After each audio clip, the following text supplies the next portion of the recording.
and we're delighted to have this program and have you all here to join us for Is It Time to Pull the Plug? A historical analysis of the Electoral College from 1800 to present.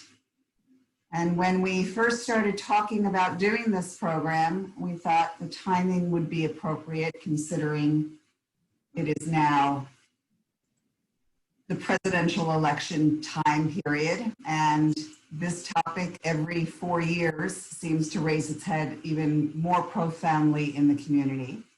But this year in particular, since we still don't know the outcome of the presidential election, and there's obviously a popular vote that is being seen, which may or may not coincide with the Electoral College. We'll find out for sure when it's all said and done.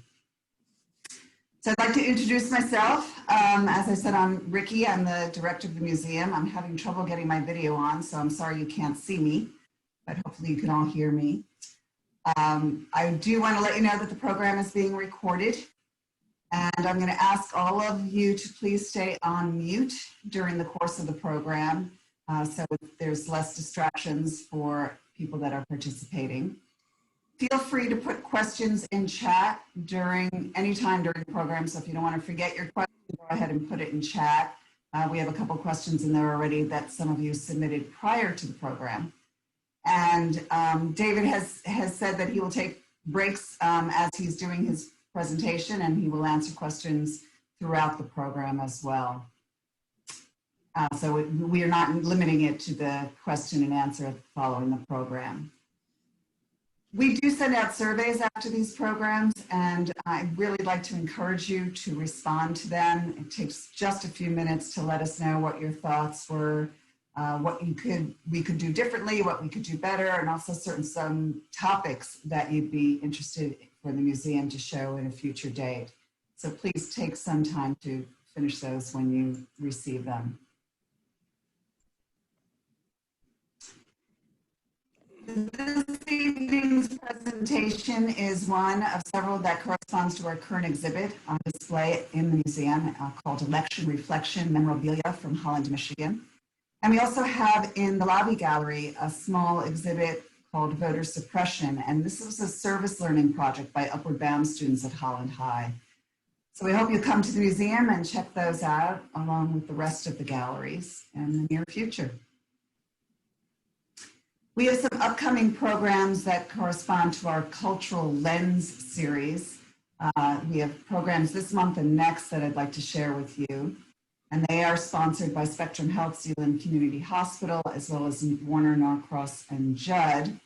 On November 24th, the program is the history of the Anishinaabe family, of the Anishinaabe family, the White Pigeons of Holland. And that's a family program, so it's from 6 o'clock to 7 o'clock. We also have on December 3rd, Gender Diversity Outside the Binary, which is taking a look at the TIQ&A and plus, and what that means within the LGBTQIA plus community. And then another program in this series in December is Doing the Work. It's a panel discussion about authentic allyship and what does it mean to members from different marginalized communities. All of these programs can be registered for online, and just go to the Holland Museum website, hollandmuseum.org, and you can register for them as you did the program this evening.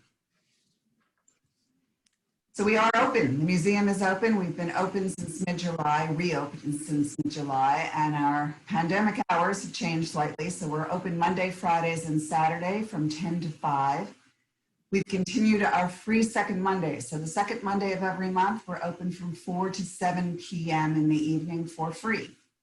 And that is next Monday, November 9th is the second Monday of November. So if you are so inclined, please join us. And all of our programs that we've been offering virtually, we are doing so at no cost. And we do that because we really want to try to be as accessible as possible to everyone in the community. So if you like the program, and you have the capacity to do so, please consider a donation to the museum. You can do that online at our website. You can do it by mail, and certainly come into the museum and donate in person if you choose to do so.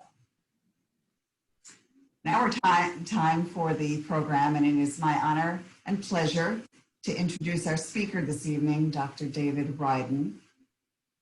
David joined Hope College political science faculty in 1994. In that time, he has published numerous books and articles on such topics as the Supreme Court and the electoral process, religious liberty, faith-based sector governmental partnerships, and other questions at the intersection of religion and politics. He is the author of the U.S. Supreme Court and the electoral process, and most recently is the good book, Good Enough, Evangelical Perspectives on Public Policy. His expertise in the realm of electoral politics garnered him significant media attention this presidential cycle, with his insights appearing on CNN, the Christian Science Monitor, U.S. News and World Report, and the New York Times. Dr. Ryden has a BA from Concordia College, a law degree from the University of Minnesota Law School, and a PhD from the Catholic University of America. So I'm going to turn over the screen and controls to David, and take it away. Okay, thank you, Ricky, for that introduction. And good evening, everyone. Thank you for tuning in. Thank you for taking a bit of a time out from watching the election returns to have perhaps a bit of a more academic discussion on the Electoral College. When I was in discussion with the folks at the museum about scheduling this talk, we were looking for dates before the election. And then we thought, well, you know what? Tuesday night might give us one more data point.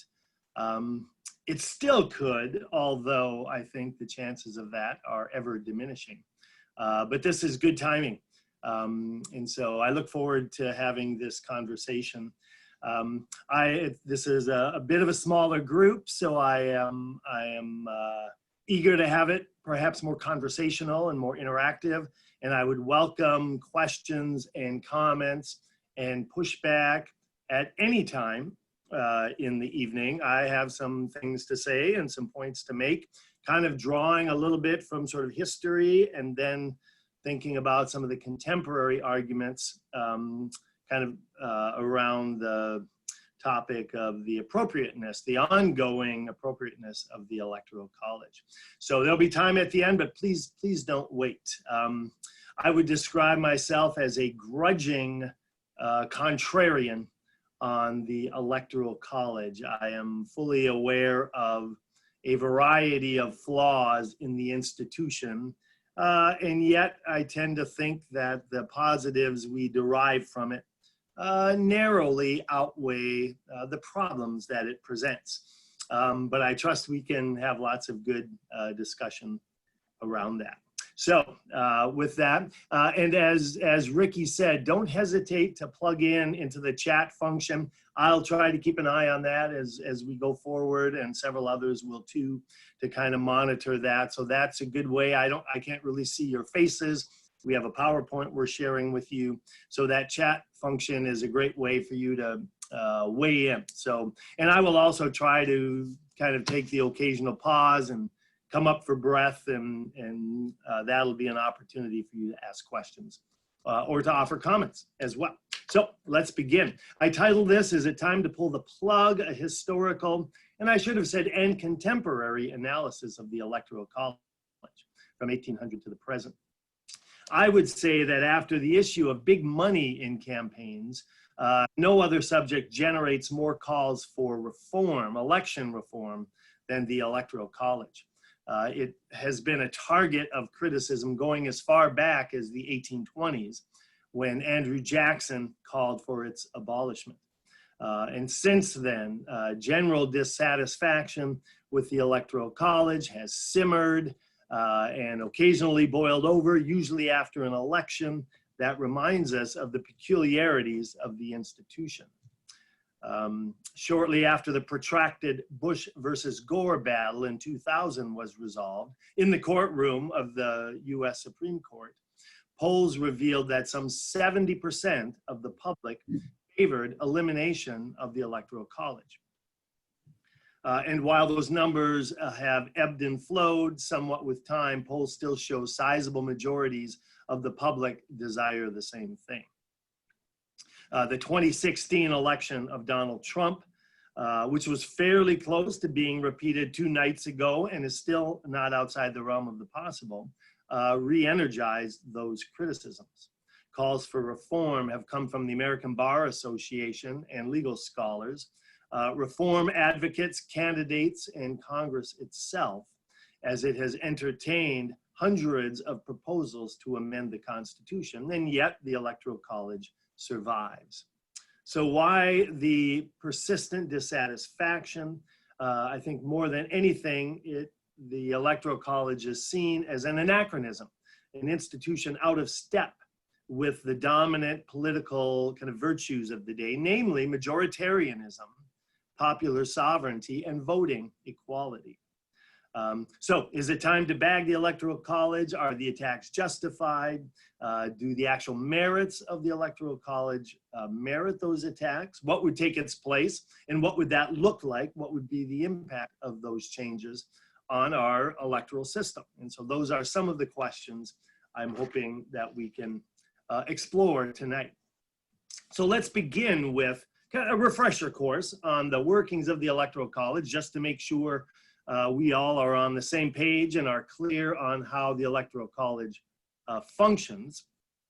It's a creation of the Constitution, Article 2, Section 1. Each state has as many electors as it has representatives and senators in the US Congress. Second, the electors of each state are chosen by means decided by that state's legislatures.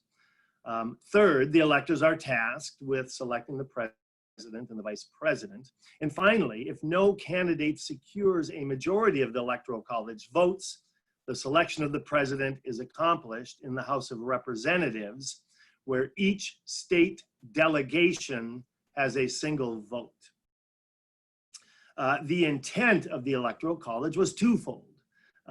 First, to ensure that the selection of the president was tied, at least indirectly, to the will of the people. And second, to make sure that the eventual choice was a man of sufficient standing, character, and ability to govern well.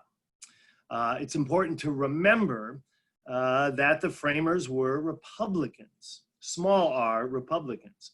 It was important to them that government be derived directly or indirectly from the consent of the governed, and that government would be representative in form and function. Direct democracy was not the only way to satisfy Republican ideals, and in fact, the framers explicitly rejected that idea. For the framers, the choice of selection needed to reflect a sense of the people. That is, the input should be Republican and adhere to principles of free government. But they were also concerned about outputs, so that the system should ensure the choice of the individual best equipped to meet the demands of the office. The person with the qualities, character, and knowledge, the modicum of virtue necessary for the flourishing of free government. And that would be realized best by a wise and judicious group of electors who would independently exercise their judgment as a measure of protection against the passions, prejudices, and impulses that might engulf the people momentarily and prevent them from choosing wisely. In the words of Alexander Hamilton, the Electoral College would make sure that, quote, the deliberate sense of the community would operate against the gusts and gales of the moment to settle on the person most likely to advance the common good. Or as a more recent scholar, Gary Gregg, put it, the Electoral College was established to bring together in a deliberate environment trusted public leaders who would discuss top candidates and settle on the best available chief executive for the nation, unquote. Well, it didn't take long for that system and the Electoral College to engender controversy. The process worked as expected in the first two elections with the unanimous choice of the person all agreed was most qualified, namely George Washington. And it quickly fell apart thereafter. The inevitable rise of two opposing parties and their takeover of Electoral College voting gave us the constitutional crisis of 1800, while also revealing a glaring flaw in the constitutional arrangement. That election involved the Democratic-Republican ticket, also known as the Jeffersonian Republicans, that ticket of Thomas Jefferson and Aaron Burr. And they were challenging the incumbent, the Federalist President John Adams. The Democratic Republicans won a clear majority of the national vote, and all 73 of the Democratic Republican members of the Electoral College faithfully voted for the party, each casting 2 votes, one for Jefferson and one for Burr. Unfortunately, electors cast 2 votes for their party without specifying which one was for the president and which one was for the vice president. And as a result, Jefferson and Burr received an equal number of electoral votes, resulting in a tie. Without a majority in the Electoral College, the decision was referred to the House of Representatives, which at the time was controlled by the Federalist Party. Though Jefferson was undoubtedly intended to be the presidential candidate, the Federalist Party considered Burr to be the lesser evil, and they were eager to make mischief. And so they sought to rally support for Aaron Burr. The self-promoting Burr went along with it by refusing to concede to or endorse Jefferson, thus leading to a protracted battle for the presidency, which included at one point the House of Representatives casting 36 separate votes in a single week. A genuine constitutional crisis was narrowly averted only with the statesmanlike intervention of the Federalist Alexander Hamilton on behalf of Jefferson. Hamilton, who, though a hardened ideological foe of Jefferson, also knew him to be a far superior character than the scheming Aaron Burr, and he convinced his fellow Federalists to throw their support behind Thomas Jefferson, and he eventually won the Electoral College, or the vote in the House of Representatives. As an aside, the election of 1800 also marked the first peaceful transfer of power from one party to another party, the first in our nation's history, thus setting a precedent that has existed up until this day and hopefully will continue.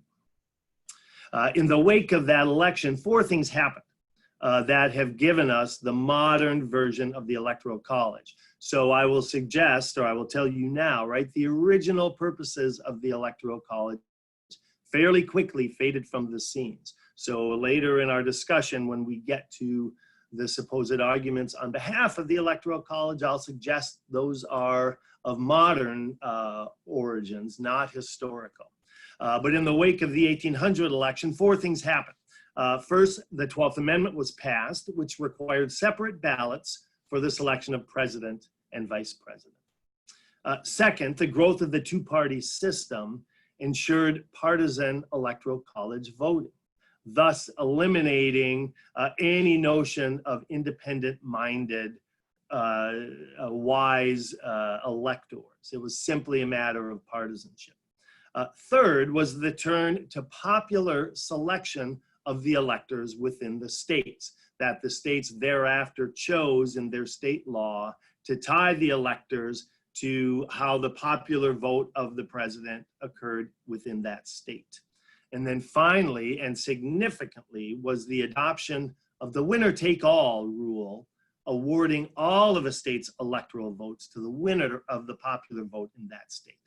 So as a result, that gives us the system we have today, which is in each state, we have a slate of electors who are chosen pursuant to state law.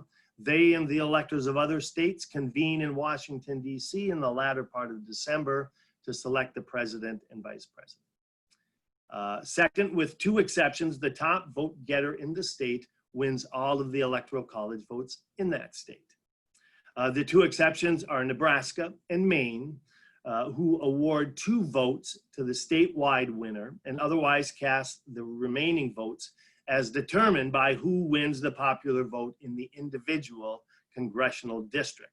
That was an interesting little wrinkle in the election 2 nights ago. In Nebraska, casting one of its congressional votes for Joe Biden, that with a variety of scenarios that otherwise could have given us a 269-269 tie, that was not an insignificant vote, single electoral vote to go to Vice President Biden. Next, if no candidate receives a majority of Electoral College votes nationwide, then the House of Representatives chooses the president from the top 3 vote getters, with each state delegation, the caucus of House members from each state, having a single vote. So that's what we have. I want to take a step back, look at several of the historical case studies when the Electoral College caused some controversy, and then we'll move into contemporary arguments. So the first was the election of 1824. This was the first election where the winner of the popular vote did not become president,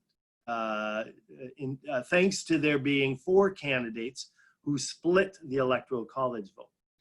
Andrew Jackson, who won a slight plurality in the popular vote over John Quincy Adams, in the Electoral College balloting received 99 electoral votes. John Quincy Adams had 84, William Crawford 41, and Henry Clay 37. Without a majority in the Electoral College, the decision went to the House to vote on the top 3 finishers in the Electoral College. With Henry Clay out, he quickly became a target as a potential ally for the others. And John Quincy Adams sought out and obtained Clay's support. Clay responded by working hard to round up support for Adams, particularly in the Western states, which had voted in the popular vote overwhelmingly for Andrew Jackson. After over a month of bargaining, Adams managed to gain the support of precisely the 13 Electoral College votes he needed to win. And as president, he kept his end of the bargain with Henry Clay, appointing him as Secretary of State. Andrew Jackson, on the other hand, might have had the last laugh. He declared the deal a corrupt bargain and spent the next 4 years campaigning on how the election was stolen from him by this backroom deal between Adams and Clay. And it seemed to pay off, him winning the presidency in 1828. Let's jump forward to 1876, which is almost surely the most controversial presidential election ever, and a deeply consequential one, due in no small part to the malfunction of the Electoral College. That election involved the Democrat Samuel Tilden squaring off against the Republican Rutherford B. Hayes. Tilden won the popular vote by about 250,000 votes, over 3%. At the end of the popular vote, Tilden and Hayes and most others retired, thinking that it was largely a done deal and that Tilden was the winner of the election.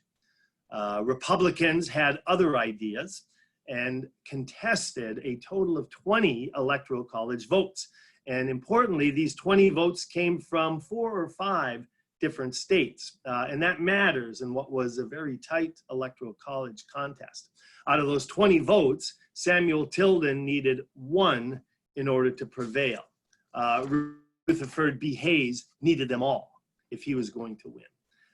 So in this situation, without a clear precedent where you had a number of contested votes coming from multiple states, the parties decided to craft a new way of dealing with it. And they established a commission, a 15-person commission, to study the contested votes and to ultimately to allot them, subject to the approval of Congress. And that approval of Congress becomes important at the end of this story. The commission consisted of 5 senators, 5 House members, and 5 justices from the United States Supreme Court. The partisan balance was supposed to be 7 Republicans, 7 Democrats, and an independent. Unfortunately, following the election, the independent was elected to the US Senate, at which time he resigned his commission and was replaced by a Republican, thus giving them a 1-vote edge on the commission. Unsurprisingly, every decision the commission rendered was along party lines, and eventually all 20 votes were given to Rutherford B. Hayes. Given that outcome, Democrats were upset, and since the deal required the approval of Congress, they threatened to filibuster. And in order to avoid the filibuster, it resulted in more backroom bargaining, and the result was a deal between Republican candidate Hayes and the congressional Democrats, and it really was a deal with the devil. Democrats would accept the Electoral College vote supporting Hayes if Hayes were to withdraw federal troops from the South. And this is 1876. Those troops were absolutely instrumental to enforcing and to assuring Reconstruction in the South, which had produced this really remarkable and quite radical experiment in racial equality in the South. But as a result of that deal, Hayes takes office. He pulls federal troops out of the South. Reconstruction quickly grinds to a halt, and thus ushering in the era of Jim Crow, which would last well into the following century. It's an understatement to say 1876 was a severe black mark on the institution of the Electoral College. Let's jump into this kind of the modern era and look at the 2000 election, which many of us may remember well. And this was the protracted 5-week battle over Florida's Electoral College votes that ended up with the US Supreme Court's handing the election to George W. Bush over sitting Vice President Al Gore. And here I recall specifically on election night, watching those returns come in, and the story as it unfolded really kind of stretched the bounds of believability. If someone wrote a novel with the facts that happened in Bush v. Gore, we would have laughed them out of the publishing house. As the returns came in, Al Gore built a popular vote edge of about a half a million votes. But the Electoral College was very close. And it ended up sort of hanging in the balance depending on what happened in the razor close contest in Florida. And without Florida, Gore held a 266 to 246 edge, needing to get to 270 to win, and that depending on who was able to secure Florida's 25 Electoral College votes. Over the course of that evening, if you remember, first of all, relatively early in the evening, the networks called that Gore had won Florida. And in fact, they made that call even as votes were still being cast in the Western Panhandle of Florida, getting them much derision and criticism later.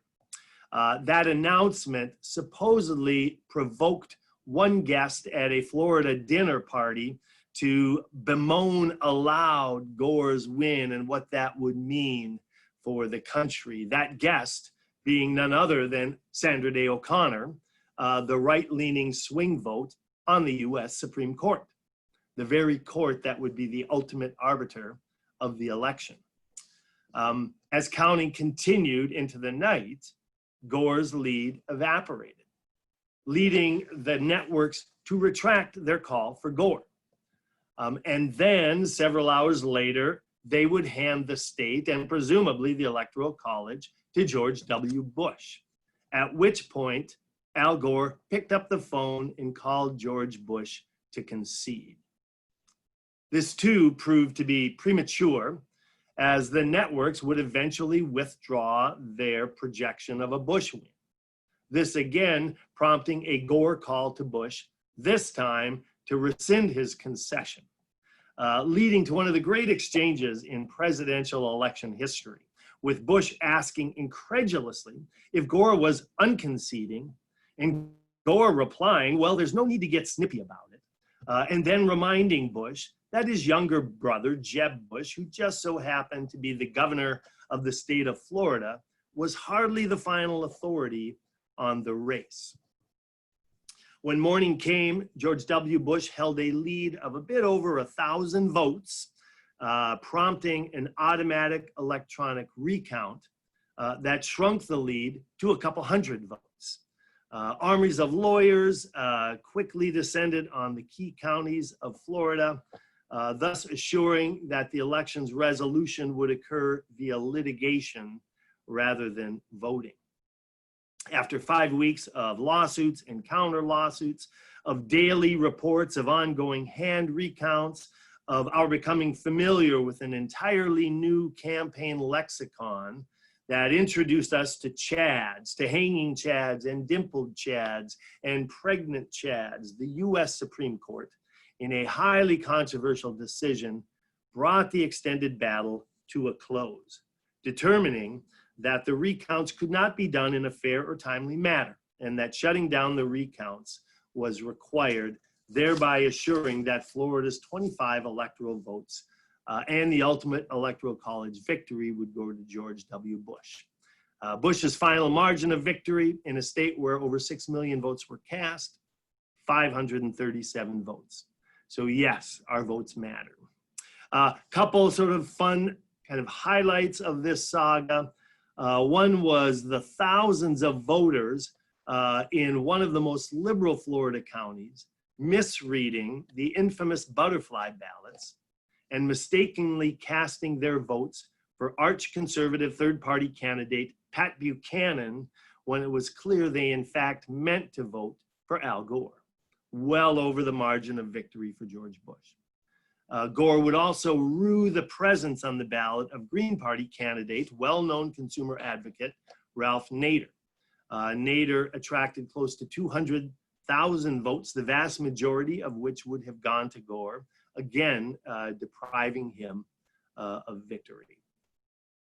And then most recently, our attention has been focused on the Electoral College due to Donald Trump's 2016 Electoral College win, by a comfortable margin in the Electoral College by 310 to 228, even as he lost the popular vote by nearly 3 million votes to Hillary Clinton.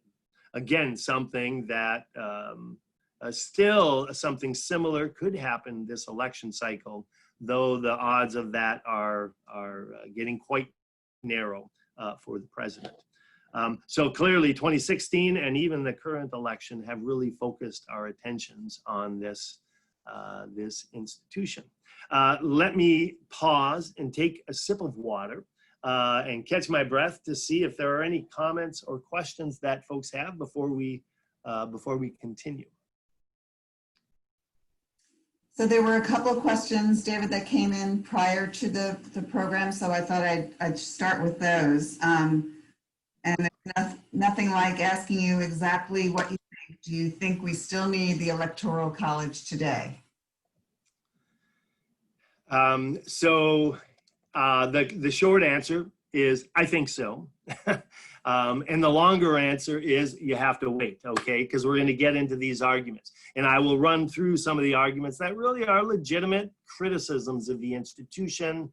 And yet, in the end, I come out on the side of thinking the benefits of this flawed institution outweigh those criticisms, and those largely having to do with understanding elections as more about giving us representation than ensuring equal participation.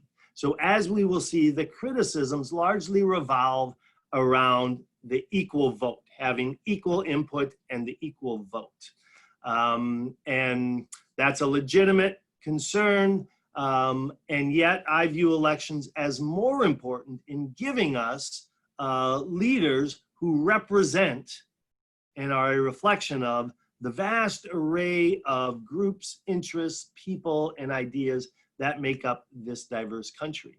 And I've yet to see anything that would sort of take the place of the Electoral College in doing that.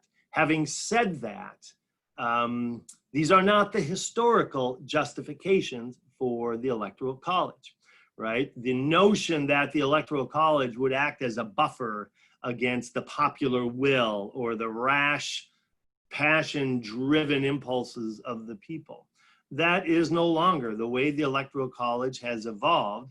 It is no longer serving as that buffer to popular input, and that's right. That's as it should be, right? That's how we view elections. We no longer view them as so deeply distrustful of popular input as did the framers. So the justifications, admittedly, are different. These are contemporary, kind of theoretical and practical arguments that I will offer to support it. Okay.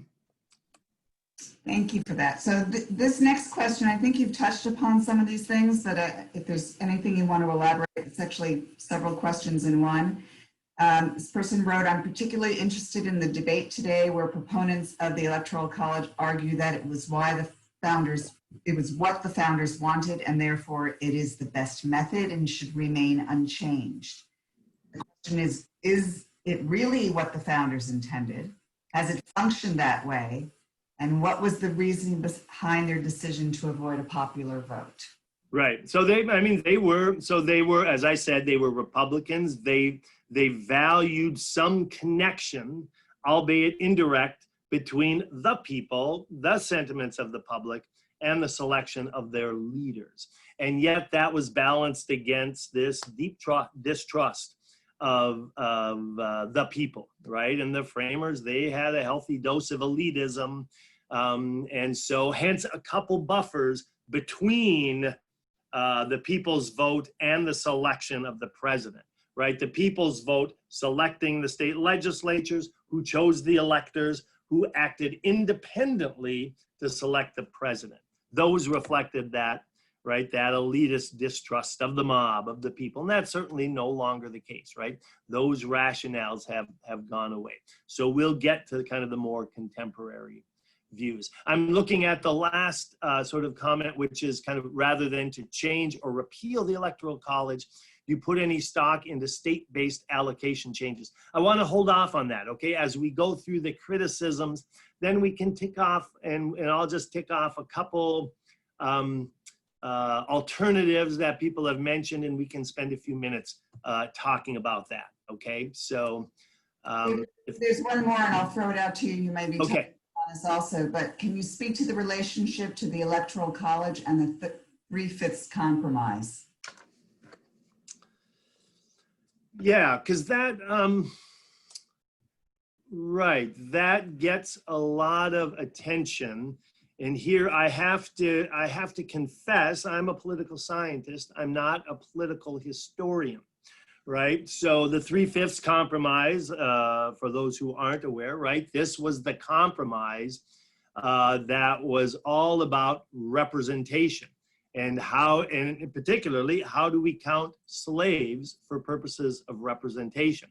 And this was an important, a deeply significant debate between the North and the South. And it was all about who was going to have power. And so, right, the irony was that the North, where there were strong abolitionist sentiments, the North, for that purpose, did not want to count slaves as part of the population for purposes of representation. Why? Because most of the slaves lived in the South, and to have done so would have increased the population and given the South greater political power. And it would have given them more power in trying to sort of extend and perpetuate the institution of slavery. And the thinking was exactly the opposite in the South. where they considered slaves not persons and did not consider them otherwise to have standing, political standing as persons under the Constitution, but they argued to count them as persons for purposes of representation so that the South would have more power in this struggle, this regional or sectional struggle between South and North. And hence the compromise was struck, the 3/5 compromise. And it was a compromise that was out of necessity, that otherwise they probably wouldn't have come to any sort of agreement. And it was to count slaves as 3/5 of persons. I simply don't know how much that overlapped with consideration of the Electoral College. I think we can table, so there's an interesting contemporary question that hopefully we can talk a little bit about. And that is minorities and other groups, right? Does an Electoral College system better represent them? Is it more sensitive to their kind of specialized interests and experience? Or would a nationwide popular vote be a better way of counting votes for their purposes? And I have some thoughts on that, but let's hold off on that for now, if that's okay.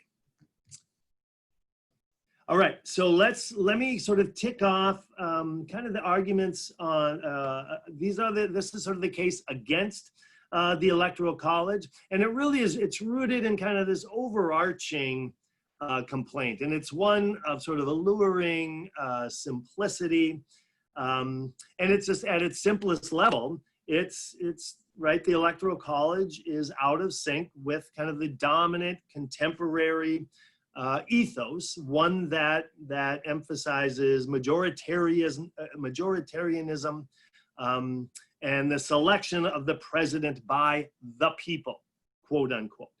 And so the people are measured by 50% plus one. And so the person who gets the most votes should be president. And that's kind of a very simple and a very appealing argument. So as we kind of look at some of the specific arguments, right, that's sort of argument number one, is that when we get these elections a la Bush v. Gore in 2000 or Trump v. Clinton in 2016, and you have the splitting of the popular vote from the Electoral College winner, that has this taint of illegitimacy in the minds of many people. And that's kind of, I would say that's kind of the simplest and the most, the argument that just resonates intuitively with people. But there are others, what I call kind of the bill of particulars. So a second argument is that the Electoral College simply doesn't reflect national popular will and the will of the people, and that it skews preferences and opinions of the people due to the weight given to smaller states and the way the electors are awarded over large states. That the Electoral College overemphasizes the interests of rural and small states whose input is amplified under the Electoral College over large states. So as an example, and here's an explicit example involving Michigan. These are 2016 numbers, but they would be virtually the same today. In 2016, the 10 smallest states, which had a combined population of 9 million people, had a total of 34 Electoral College votes. So 9 million people, 34 Electoral College votes in the 10 smallest states. Our state of Michigan had a population of almost 10 million and 16 Electoral College votes. So its population exceeding that of those 10 states, its Electoral College votes less than half.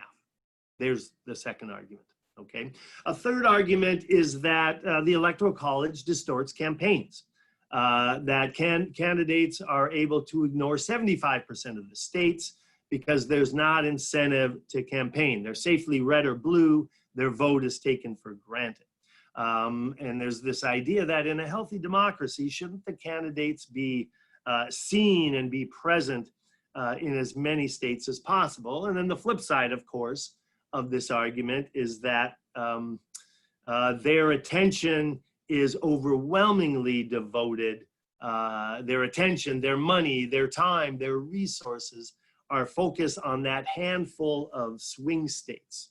And that skews the campaign debate and the issues that are given attention. A related charge to that is that not only does the Electoral College distort campaigns, but that it distorts governance. That a first-term president who wants to win re-election is going to focus unduly on swing states that are necessary to secure his re-election. And so we get this phenomenon of a first-term president making endless trips to Iowa and New Hampshire and South Carolina, just coincidentally.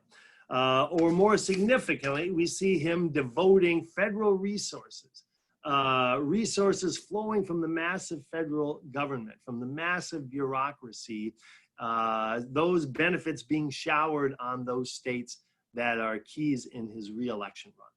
And that's a significant, and I think a legitimate concern. Another objection is that the Electoral College it runs afoul of notions of equality and one person, one vote. And so let me give you some numbers, and these are quite striking. So on average, across the country, our total population divided by our total number of Electoral College votes, on average, an Electoral College vote nationwide equates in value to about 560,000 people. 560,000 people. In Wyoming, their Electoral College vote value is one vote for about 180,000 people, or about 3 times the value of that national value. Okay. By comparison, in Texas, each Electoral College vote corresponds to about 700,000 people, or about 1/4 of the value of the vote in Wyoming. And it's akin to that in New York, into California. And that unequal weighting of the Electoral College vote rightly offends people's sense of fairness. A couple other kind of quick, let me just tick off a couple other objections. Some find the ability of third parties to sort of randomly impact the outcome, such as what Ralph Nader did in Florida in 2000, and his 1.5% of the vote being enough to deny Gore the presidency. And people see those quirks in the Electoral College as sort of unfair. Likewise, people object to the default to the House of Representatives, where neither candidate secures a majority of the Electoral College vote. And here again, if it goes to the House and each state has a single vote, Wyoming, with its population of 600,000 people, has the same vote as California with its 37 million people, or however many it has. That strikes people as unfair. Okay, there are kind of a couple other thoughts, but I think in the interest of time, I will stop there. The one other thing I will add is that the Electoral College does make it difficult for third parties to kind of penetrate the two-party system, right? The winner-take-all system gives no reward to third parties who do well. So for those of you who are old enough to remember 1992, Bill Clinton challenging George Herbert Walker Bush and the third-party candidacy of Ross Perot. And the outcome gave Clinton won with 43% of the vote, Bush had 38, and Perot had 19%. But thanks to the Electoral College and the winner-take-all, he ended up with 0 Electoral College votes. And so, right, it's difficult for third parties to build on success from election cycle to election cycle. Let me just tick off a couple of the alternatives, and then I'll take a quick break and see if there are any comments. So there are a variety of alternatives that people would argue for. Kind of the 3 that I think are more legitimate. One is a simple national popular vote. And many people, that's what they want. Let's just go to a national plebiscite and everybody votes, and it's just a nationwide popular vote. A second approach would be a district plan, which is to do nationwide what Maine and what Nebraska do. And so the 2 electoral college votes in each state for the senators would be allotted via the popular vote winner in that state. And then otherwise the votes would follow the winners in the congressional districts. The third idea, and this one has gotten a lot of traction, and that involves the National Popular Vote Interstate Compact. And this involves states, individual states, passing a law that commits them to allotting their electoral college votes to the winner of the nationwide popular vote. And that happens, that is triggered when enough states join this compact to amount to 270 electoral college votes, i.e. enough to win the electoral college. Okay, so right now, 15 states have joined that compact, 15 states in the District of Columbia. Those amount to 196 electoral college votes. So this clearly has some momentum. It has the appeal of not requiring a constitutional amendment, but that's also its Achilles heel, in that most constitutional experts believe that this would require the approval of Congress. That the general rule is that interstate compacts, to become effective, require congressional approval. And that is almost surely not likely to happen in this instance. Let me just kind of take a quick pause and see if any thoughts or reactions. Otherwise, we'll kind of move on to kind of the defenses or the justifications for the Electoral College. Just a reminder, everybody, if you'd like to put a question in chat, I'm happy to share it if you'd rather not do it yourself. Okay, I don't see any being typed in, so kind of jumping over to the other side and kind of thinking about the arguments in support of the Electoral College. And I'll tick off, okay, Bridget has a question. Can you explain the district plan in greater detail?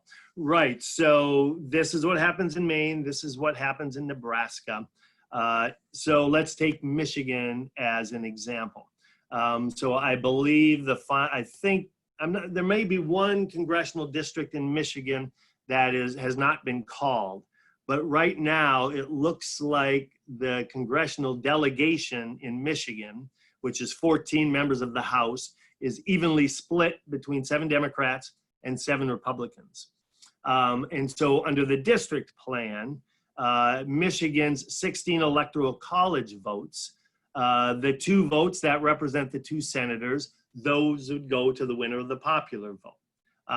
In this instance, Joe Biden. Right, so he would get the 2 votes for the 2 senators, and then the allocation of the remaining 14 districts would be determined by who won between Trump and Biden in each of those 14 districts. Okay, so, and I don't know, those would probably fairly closely track how the congressional races came out. So in Michigan, it would probably be, I would need to look at the specific numbers. It would probably be something like Biden getting, 9 votes and Trump getting 7 electoral college votes. And so this one has an appeal to me, as will become clear in a few minutes. For me, the compelling argument in favor of the Electoral College is considerations of federalism and the role of states in our federal structure. And so this district plan doesn't complete, right? A national popular vote undermines those federalist considerations. A district plan would still maintain some kind of balance in favor of federalism in the form of those 2 votes that are allotted based on the senators in that state. And so it would still have some modicum of federalism, but not to the degree which the Electoral College currently has. But let's move on and, well, let me see this. Okay, well, hope, Bridget, I hope that answered your question. So let's talk about kind of the rationales for the Electoral College. I'll tick off a couple quick ones, and then I want to get to sort of the most significant one, which is that argument of federalism. And so kind of in terms of practical arguments, pragmatic arguments, one of those is simply to ensure that, right, that smaller states get kind of noticed, get attention in presidential campaigns and the governance that follows. And at the same time, it assures that major population centers will likewise be acknowledged. A second kind of argument is that the Electoral College tends to lend legitimacy to winners of elections that otherwise are quite narrow. And so popular votes in this country, especially as we are quite divided, right? The new normal is popular votes that are going to be 3, 4, 5 points apart. And when you think of a country of 300 million, that's pretty narrow, right? So these are relatively small differences in the popular vote. And in most cases, the Electoral College widens those, okay? And so the idea is it gives greater legitimacy to the winner. As an example, Barack Obama in 2012 in his re-election against Mitt Romney, and he won that by about 4 points, right, which is fairly narrow, and yet we don't think of that. We think of it as a fairly resounding victory because his Electoral College victory was by a significantly wider margin. Or the Clinton, George Herbert Walker Bush Perot battle in 1992, right? Clinton gets 43% of the popular vote, well under 50%, right? A plurality of the vote. But in the Electoral College vote, I think he got 330 some votes, and it was quite a resounding victory. And the idea is that that gives him more political capital, more legitimacy as he takes on the presidency. Another kind of practical argument is that the Electoral College encourages and strengthens the two-party system, and it discourages kind of the fragmenting of the party system in America. Here, I think if one were to consider the alternative, if we had a nationwide popular vote, I think it's very easy to sort of envision a ballot that over time would become fragmented. You would have multiple candidates, more and more third-party candidates. I think increasingly you would more likely have winners who were winning with pluralities rather than majorities, and those pluralities would be ever shrinking, and that would not be a strong basis for electing an effective president. Okay, I want to make sure I leave time to get to sort of what I think is the kind of the most important justification, and that's this notion of the federalist principle.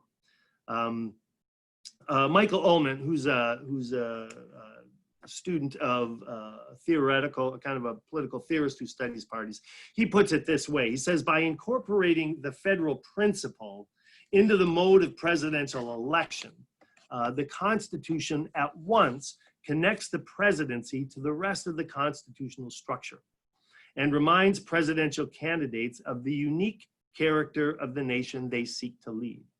Because the states, whether large or small, are the battlegrounds of presidential contests, candidates are forced to accommodate interests that otherwise might be ignored. So the federal principle in presidential elections is central to the Electoral College. And so this means, right, the popular will, people call the Electoral College anti-majoritarian, and that simply is not quite right. that in fact, it measures the popular will, not by a nationwide popular vote, but on a state-by-state basis. And so, right, the popular will is understood as 50 majorities from 50 states, rather than a simple, undifferentiated national majority. And I would argue that's a richer, it's a deeper majoritarianism than what would come from a single kind of mass, undifferentiated majoritarianism. And so kind of part and parcel for me of this argument for the Electoral College is kind of safeguarding democracy at the state level, at a level which is in danger, right? Which gets far too little attention. And so, right, the Electoral College acknowledges states as distinct, as important political communities in their own right. And as long as states play a central role in the federal system, in the benefits they distribute, in the problems they address, in the work that they do, then I contend that the Federalist principle is warranted and indeed essential. And so to envision what might be lost if we were to move from the Electoral College to a nationwide vote, just reflect on the countless ways in which the states and communities within them differ in terms of their political cultures, their religiosity and social mores, their ethnicity, the makeup of their populations, their economic and industrial foundations, in their different traditions, in their geographic characteristics, and much more. So in terms of political character, right, we have the conservative states of the South. We have the more individualistic, libertarian West, the no-tax philosophy of New Hampshire and the liberalism of the Northeast, and the practical kind of do-gooder progressivism of the Midwest. As to religious and social identity, right, the Bible Belt South, the New Age spiritualism of California, the increasingly secular Northwest, the Lutheranism of my home state of Minnesota, the Calvinism of Western Michigan, Irish Catholics of Boston, Islamic Dearborn, Jewish New York, we could go on and on and on. Demographically, we have rich states and poor. We have states with large minority populations, and those are predominantly white. We have border states in the interior, coastal states, flyover states. We have Rust Belt states, those that rely on tourism, agricultural states, and high-tech states. And all of these differences have political ramifications. They raise political issues and questions that demand representation and attention. So just a couple kind of images, and then we can stop and sort of talk about this. And there might be some pushback, and that'll be good. So image number one that helps sort of embody this is every nominating season, right? Every nominating season, what do we see? We see candidates, right, trudging from primary to caucus, going to Iowa and appealing to white evangelical Iowans, and from there up to New Hampshire and trying to appeal to those crusty, live free or die New Hampshireites, and from there down to South Carolina, where there's a large African-American population, and on it goes from state to state to state and region to region. And they have to respond to, they hear and they have to respond to this incredible array of difference and divergence and variety that makes up America. And that comes with the Electoral College. The other image just came to me as I was watching the election returns come in the other night. I was watching, my go-to was CNN, and they did a darn good job, and they had the magic wall, as Wolf Blitzer kept calling it, and they were focusing on the battleground states, the key states, even there, right, emphasizing the role of the Electoral College. But they went far beyond that, right? In each of those battleground states, they were breaking it down by county, right? And they were doing this granular analysis by county across Texas, across Florida, across Georgia and other states. And as they were doing that, they were talking about what the candidates and the parties needed to do to maximize their vote in this county or on that side of the state. That is the benefit of the Electoral College. And that would disappear in a nationwide popular vote. That would essentially disappear. One quote from James Stoner, and then I'll take a breath and we can field some questions and comments. This is how Stoner puts it. The Electoral College, in fact, displays a critical role in binding together the complex articulation of diverse interests and mixed principles, which characterizes, indeed is the glory of the American constitutional order.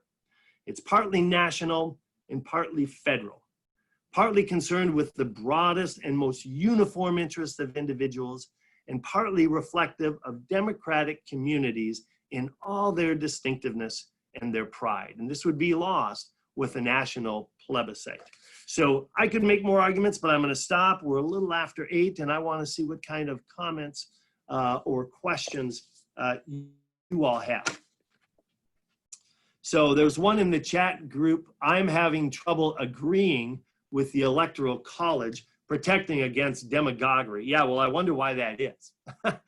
Yes, there's a reason I didn't say that. I didn't emphasize that one, right? That's an argument that has traditionally been raised, that it is more difficult to sort of demagogue, right, 50 different states and the majorities in those states than it is to demagogue sort of a simple majority of a nationwide vote.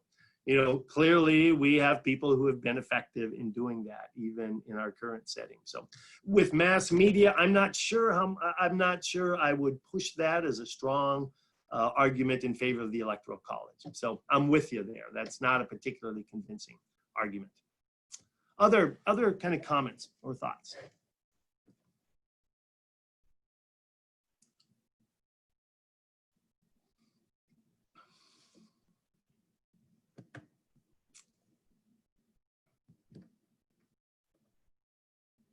Anyone? I'm actually curious of the attendees that are here, the 23 or so participants, and there may be more if there's more than one person on a screen. I'm just wondering if you could show in the chat box what your thoughts are on the Electoral College, if you feel like it should remain. Now that we've learned a little, I've learned a lot about the origin and how it's evolved, and the thing that really struck me is the whole federalist view. Never occurred to me. I came in saying I'm for the popular vote, and now I'm not so sure. So I'm just curious if you wouldn't mind putting in the chat if you're for or against or unsure.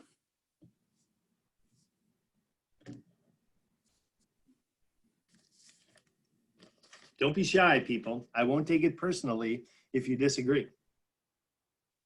While you're doing that, I will leave you with my final analogy, which I kind of like. It's kind of helpful. It's my World Series analogy. And I will use my beloved Minnesota Twins. I'm a Minnesota native, even after spending 27 years in Michigan. I love the Minnesota Twins. If anyone's a baseball fan, you probably remember the 1991 World Series between the Twins and the Atlanta Braves, which by all objective measures was the best World Series of all time, beyond debate. It included 4 or 5 one-run games, 3 walk-offs, 3 extra inning affairs, and the Twins winning it in Game 7 with a 10-inning 1-0 victory. The drama was ecstasy and torture at the same time. And for my purposes, or for our purposes, the analogy is we don't give the World Series ring to the team that scores the most runs. And so in 1991, the Twins got outscored in 7 games I think 24 runs to 29, because there was one blowout. Game 5, the Braves blew them out by 14-5. But fortunately, we count contests by who wins each of those contests. And the Twins managed to win 4 to the Braves 3. So in our understanding, that blowout, that was California, right? And where they figure in. The 1-0 game 7, that's Pennsylvania or Georgia that are hanging in the balance right now. Okay, I'm kind of looking at some of these. Okay. Yeah, there were some votes, but there are also a couple of questions in here too. Derek asked, does the distribution of popular votes to electoral votes in each state matter?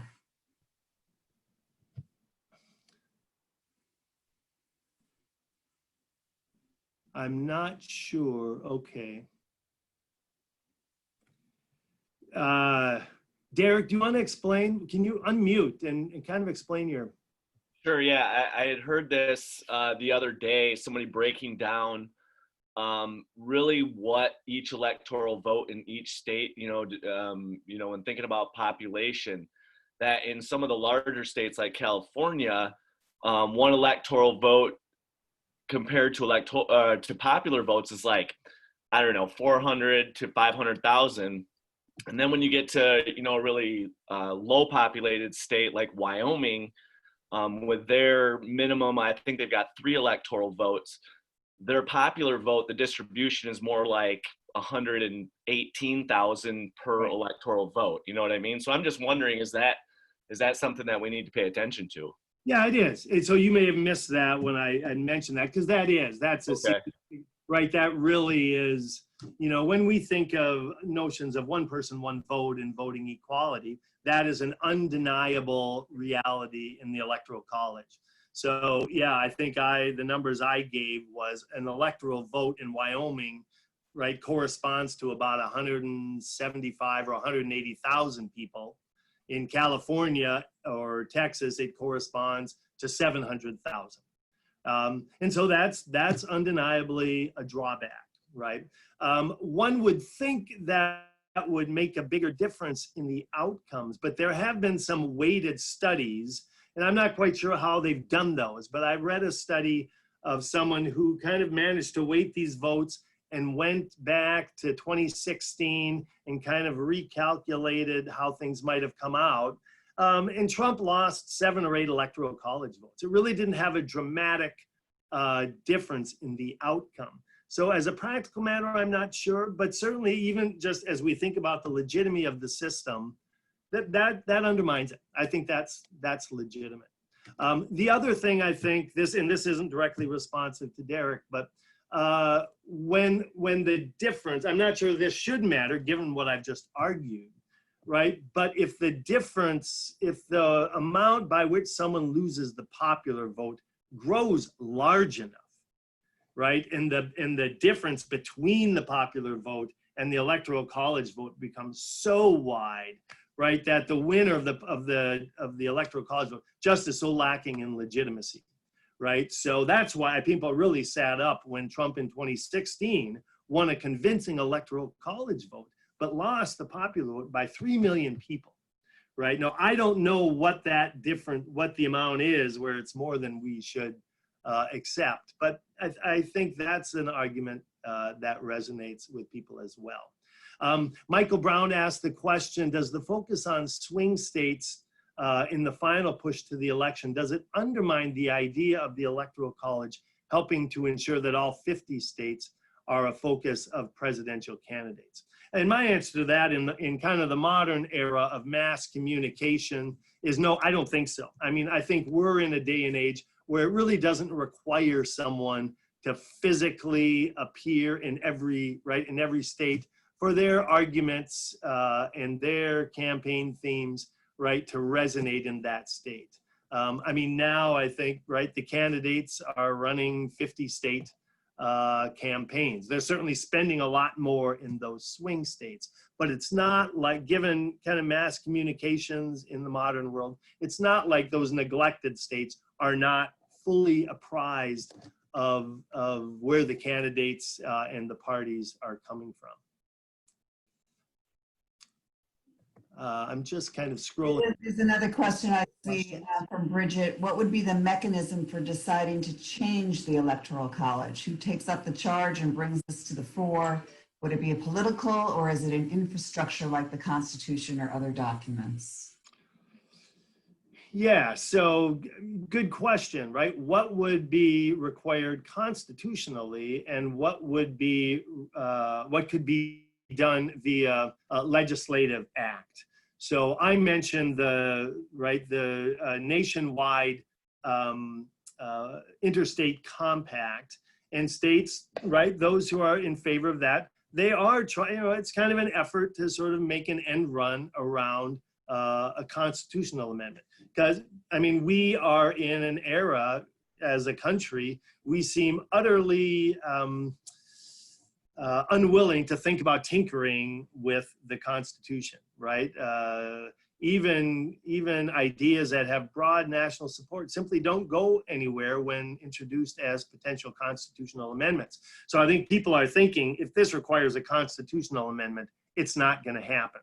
And hence, right, this compact. As I said, I think that compact is problematic, right? That a compact among the several states requires congressional approval.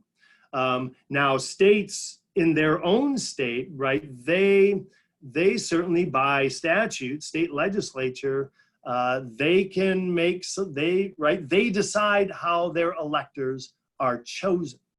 And so other states could follow they could follow the model of Nebraska and Maine and largely pursue that through state legislative action. And I often wonder why there isn't kind of more of a push to do that.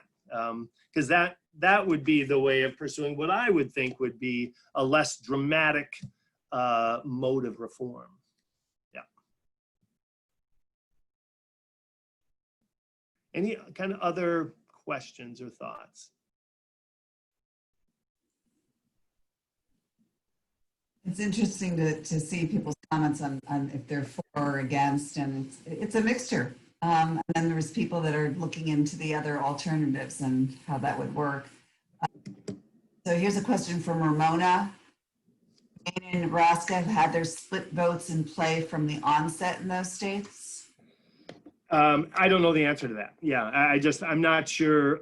I don't think so, but I'm not sure when they altered their election laws. I simply don't know. Yeah.